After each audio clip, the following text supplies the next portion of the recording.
ഇമാം മഹ്ദി. ഈ പേര് കേൾക്കുമ്പോൾ തന്നെ ഒരുപക്ഷെ നിങ്ങളുടെ മനസ്സിൽ ഒരു ചിത്രം വരുന്നുണ്ടാവുമല്ലേ? എന്നാൽ ഇന്ന് നമ്മൾ കാണാൻ പോകുന്നത് നിങ്ങൾ അധികം കേൾക്കാൻ സാധ്യതയില്ലാത്ത, തികച്ചും വ്യത്യസ്തമായ ഒരു കഥയാണ്. അദ്ദേഹത്തെക്കുറിച്ചുള്ളൊരു പുതിയ കാഴ്ചപ്പാട്. അതെ, സാധാരണയായി മനസ്സിൽ വരുന്ന ചിത്രം ഇതാണ്. ഒരു കുതിരപ്പുറത്ത് കയ്യിലൊരു വാളുമായി വരുന്ന ഒരു യോദ്ധാവ്. ലോകത്തെ തിന്മകളെല്ലാം യുദ്ധം ചെയ്ത് ഇല്ലാതാക്കുന്ന ഒരു ജേതാവ്. ഇതാണ് നമുക്ക് പൊതുവെ കിട്ടുന്ന ഒരു ഇമേജ്. പക്ഷേ യഥാർത്ഥ ഉറവിടങ്ങൾ പറയുന്നത് ഇതല്ലെങ്കിലോ? ആ വാളിനു പകരം അദ്ദേഹത്തിന്റെ കയ്യിലുള്ളത് ശക്തമായൊരു സന്ദേശമാണെങ്കിലോ? അങ്ങനെയൊരു രക്ഷകനെക്കുറിച്ചാണ് പറയുന്നതെങ്കിലോ? ശരി, നമുക്കിതിലേക്കൊന്ന് ആഴത്തിലിറങ്ങിച്ചെല്ലാം.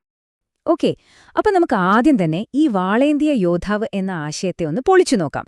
കാരണം അദ്ദേഹത്തിന്റെ വരവിനെക്കുറിച്ചുള്ള വിവരണങ്ങൾ നോക്കിയാൽ അവിടെ അക്രമത്തിന്റെ ഒരു കണിക പോലും കാണാനാവില്ല. പകരം സമാധാനപരമായ ഒരു വലിയ മാറ്റത്തെക്കുറിച്ചാണ് പറയുന്നത്. ഇവിടെയാണ് ആ തെറ്റിദ്ധാരണയും യാഥാർത്ഥ്യവും തമ്മിലുള്ള വലിയ വ്യത്യാസം വരുന്നത്. ഒരു വശത്ത് യുദ്ധം ചെയ്ത് രക്തപ്പുഴയൊഴുക്കി അധികാരം പിടിക്കുന്നു എന്ന മിഥ്യ, മറുവശത്തോ ഒരു തുള്ളി രക്തം പോലും വീഴാതെ ഭരണം അദ്ദേഹത്തിലേക്ക് വന്നുചേരുമെന്നാണ് യഥാർത്ഥ വിവരണങ്ങൾ പറയുന്നത്. ഒരു മണവാട്ടിയെ മണവാളന്റെ അടുത്തേക്ക് കൊണ്ടുവരുന്നതുപോലെ ഭരണം അദ്ദേഹത്തെ തേടിയെത്തുമെന്ന്. അപ്പോ ഈ ഭരണം പിന്നെ എങ്ങനെയാണ് ലോകം മുഴുവൻ വ്യാപിക്കുന്നത്? അതാണ് ഏറ്റവും രസകരം.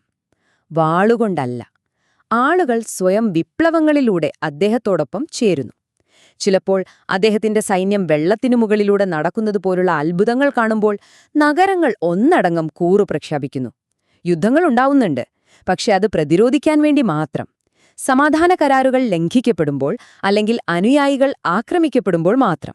ചിലപ്പോൾ ശത്രുസൈന്യത്തെ ഭൂമി വിഴുങ്ങുന്നതുപോലുള്ള ദൈവികമായ ഇടപെടലുകൾ പോലും ആളുകളെ അദ്ദേഹത്തിലേക്ക് ആകർഷിക്കും. അപ്പോ യുദ്ധമല്ല അദ്ദേഹത്തിന്റെ മാർഗമെങ്കിൽ പിന്നെ എന്താണ് അദ്ദേഹത്തിന്റെ യഥാർത്ഥ സന്ദേശം? അദ്ദേഹത്തിന്റെ മുഴുവൻ ദൗത്യത്തെയും നിർവചിക്കാൻ വെറും രണ്ട് വാക്കുകൾ മതി. ആ വാക്കുകൾ ഇതാണ്: മനുഷ്യത്വത്തിന് പ്രഥമസ്ഥാനം. ഇതാണ് അടിസ്ഥാനം.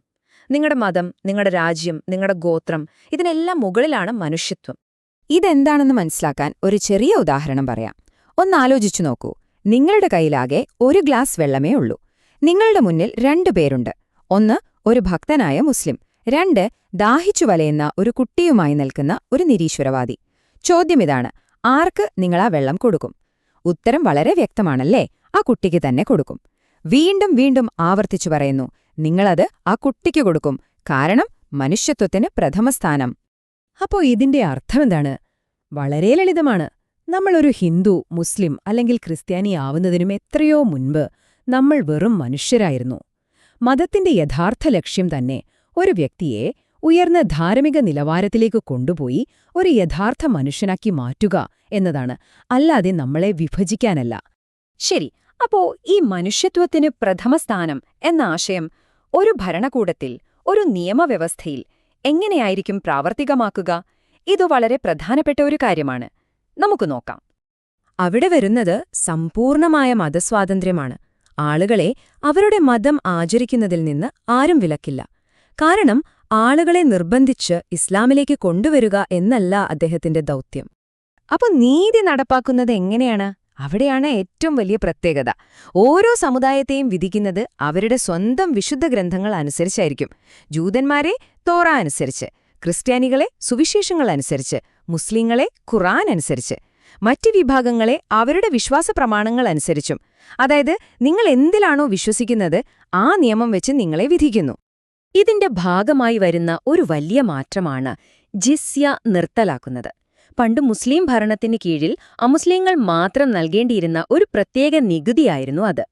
അത് പൂർണ്ണമായും ഇല്ലാതാക്കുന്നു. പകരം എല്ലാവരും, മതമേതായാലും, ഭരണകൂടത്തിലേക്ക് ഒരുപോലെ സംഭാവന ചെയ്യുന്നു.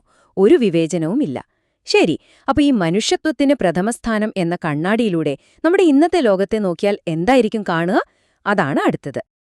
കാരണം ഈ ഒരൊറ്റ ആശയം, മനുഷ്യത്വത്തിന് പ്രഥമസ്ഥാനം എന്നത്, നമ്മുടെ ഇന്നത്തെ ലോകം എവിടെയാണ് തെറ്റിപ്പോയത് എന്നതിന്റെ ഒരു തുറന്നുകാട്ടലാണ്. ആധുനിക വ്യവസ്ഥയുടെ ഒരു സമൂലമായ വിമർശനം. ഈ ഒരു സംഖ്യ നോക്കൂ, 25,000. എന്താണിത്? ഇത് വെറുമൊരു നമ്പറല്ല.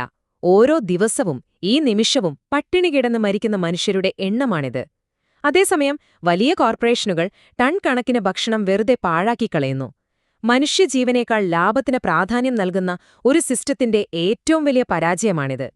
ഇനി ഈ കണക്ക് നോക്കൂ. ലോകത്തിലെ വെറും 10% ആളുകളുടെ കയ്യിലാണ് 90% സമ്പത്തും. ബാക്കിയുള്ള 90% ആളുകൾക്ക് വെറും 10% മാത്രം. ഇതെങ്ങനെ സംഭവിക്കുന്നു? വിഭവങ്ങൾ കുറച്ചുപേർ മാത്രം കുന്നുകൂട്ടുന്നതുകൊണ്ട്. ഈ സ്രോതസ്സുകൾ പറയുന്നതനുസരിച്ച് ഇത് മറ്റുള്ളവരിൽ നിന്ന് മോഷ്ടിക്കുന്നതിന് തുല്യമാണ്. ദൈവത്തിന്റെ പ്ലാൻ എന്തായിരുന്നു? നിങ്ങൾ പരസ്പരം അറിയുക എന്നായിരുന്നു. ഈ ലോകത്തിലെ വിഭവങ്ങൾ എല്ലാവർക്കുമുള്ളതാണ്, ആവശ്യമുള്ളത് മാത്രം എടുക്കുക എന്നായിരുന്നു. പക്ഷെ മനുഷ്യനുണ്ടാക്കിയ യാഥാർത്ഥ്യമോ? അതിരുകൾ, പാസ്പോർട്ടുകൾ, വീസകൾ.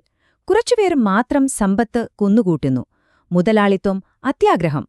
ഇവയെല്ലാം ദൈവത്തിന്റെ പ്ലാനിന് നേരെ വിപരീതമാണ്. ഈ ഉറവിടം പറയുന്നത് നമ്മുടെ ഇന്നത്തെ പ്രശ്നങ്ങളുടെയെല്ലാം വേരുകൾ ചെന്നെത്തുന്നത് ഹാബീലിന്റെ ഒരു ചിന്താഗതിയിലേക്കാണ് എന്നാണ്.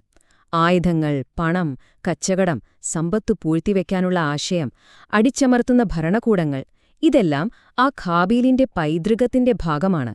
അതായത് ഇന്നത്തെ പ്രശ്നങ്ങൾ യാദൃച്ഛികമല്ല, അത് തെറ്റായൊരടിത്തറയിൽ കെട്ടിപ്പൊക്കിയ സിസ്റ്റത്തിന്റെ ഫലമാണ്. ഇനി നമ്മൾ എത്തുന്നത് ഒരുപക്ഷെ ഏറ്റവും പ്രധാനപ്പെട്ടൊരു ചോദ്യത്തിലേക്കാണ്. നമ്മുടെ ഇന്നത്തെ രാഷ്ട്രീയ വ്യവസ്ഥകളെ, പ്രത്യേകിച്ച് ജനാധിപത്യത്തെ, ഈ സന്ദേശം എങ്ങനെയാണ് കാണുന്നത്? നമുക്ക് നമ്മുടെ നേതാവിനെ തെരഞ്ഞെടുക്കാം എന്ന ആശയത്തെ തന്നെ അത് ചോദ്യം ചെയ്യുന്നു. എല്ലാ വേദഗ്രന്ഥങ്ങളിലും ഒരു പാറ്റേൺ ഉണ്ട്. ദൈവം നേതാവിനെ തെരഞ്ഞെടുത്തയക്കുന്നു. ആദം, മോശ, യേശു, മുഹമ്മദ് നബി എല്ലാവരും ദൈവത്താൽ തിരഞ്ഞെടുക്കപ്പെട്ടവരാണ്. ദൈവത്തിന്റെ ആ തിരഞ്ഞെടുപ്പിന് കീഴടങ്ങുക എന്നതാണ് തത്വം. പക്ഷെ നമ്മുടെ സിസ്റ്റം എന്താണ് പറയുന്നത്? നമ്മൾ വോട്ട് ചെയ്ത് നമ്മുടെ നേതാവിനെ തിരഞ്ഞെടുക്കും. അതിന്റെ ഫലമോ? പലപ്പോഴും ജനങ്ങൾ തെറ്റായ ആളുകളെ തിരഞ്ഞെടുക്കുന്നു. യേശുവിനെയും ബറബാസിനെയും ജനങ്ങൾക്ക് മുന്നിൽ നിർത്തിയപ്പോൾ അവർ തിരഞ്ഞെടുത്തത് ബറബാസിനെയാണ്. അതുപോലെ ഇവിടെയാണ് ആ വലിയ വിരോധാഭാസം. ഇന്ന് ക്രിസ്ത്യൻ രാഷ്ട്രങ്ങൾ എന്നു പറയുന്നവർ യേശുവിന്റെ രണ്ടാം വരവിനായി കാത്തിരിക്കുന്നു. ശരി, യേശു എന്നു വന്നാൽ എന്ത് സംഭവിക്കും? അദ്ദേഹത്തിന് ഒരു രാജ്യത്തെയും പൗരനല്ല. അദ്ദേഹത്തിന് വോട്ട് ചെയ്ത് ജയിക്കാൻ കഴിയില്ല. ഒരുപക്ഷേ നിലവിലുള്ള ഭരണകൂടം അദ്ദേഹത്തെ ഒരു ശത്രുവായിട്ടായിരിക്കും കാണുക. അതായത് നമ്മൾ കാത്തിരിക്കുന്ന രക്ഷകനെ തള്ളിക്കളയാൻ പാകത്തിലാണ് നമ്മൾ നമ്മുടെ സിസ്റ്റങ്ങൾ ഉണ്ടാക്കിവച്ചിരിക്കുന്നത്. അവസാനം നമ്മൾ തിരിച്ചെത്തുന്നത് ഇമാം ഹുസൈന്റെ ഈ വാക്കുകളിലേക്കാണ്. അവൻ വിശ്വാസത്തിൽ നിന്റെ സഹോദരനല്ലെങ്കിൽ അവൻ മനുഷ്യത്വത്തിലെങ്കിലും നിന്റെ സഹോദരനാണ്. ഇതാണ് ആത്യന്തികമായ സത്യം. നമ്മളെ ഒന്നിപ്പിക്കേണ്ടത് നമ്മുടെ പൊതുവായ മനുഷ്യത്വമാണ്. വിഭവങ്ങൾ എല്ലാവരും പങ്കുവെക്കുന്ന, എല്ലാവരുടെയും അടിസ്ഥാന ആവശ്യങ്ങൾ നിറവേറ്റപ്പെടുന്ന ഒരു ലോകം. അതാണ് ലക്ഷ്യം. അപ്പോ ഈയൊരു ചോദ്യം ബാക്കിയാവുന്നു. നമ്മൾ കാത്തിരിക്കുന്നു എന്ന് പറയുന്ന രക്ഷകരെ തന്നെ തള്ളിക്കളയാൻ പാകത്തിലാണോ നമ്മുടെ ഇന്നത്തെ ലോകവ്യവസ്ഥകൾ രൂപകൽപ്പന ചെയ്തിരിക്കുന്നത്? ഇതൊന്ന് ആഴത്തിൽ ചിന്തിച്ചു നോക്കൂ. നമ്മുടെ ലോകത്തെക്കുറിച്ചും നീതിയെക്കുറിച്ചുള്ള നമ്മുടെ സങ്കല്പങ്ങളെക്കുറിച്ചും വീണ്ടും ചിന്തിക്കാൻ പ്രേരിപ്പിക്കുന്നൊരു ചോദ്യമാണത്.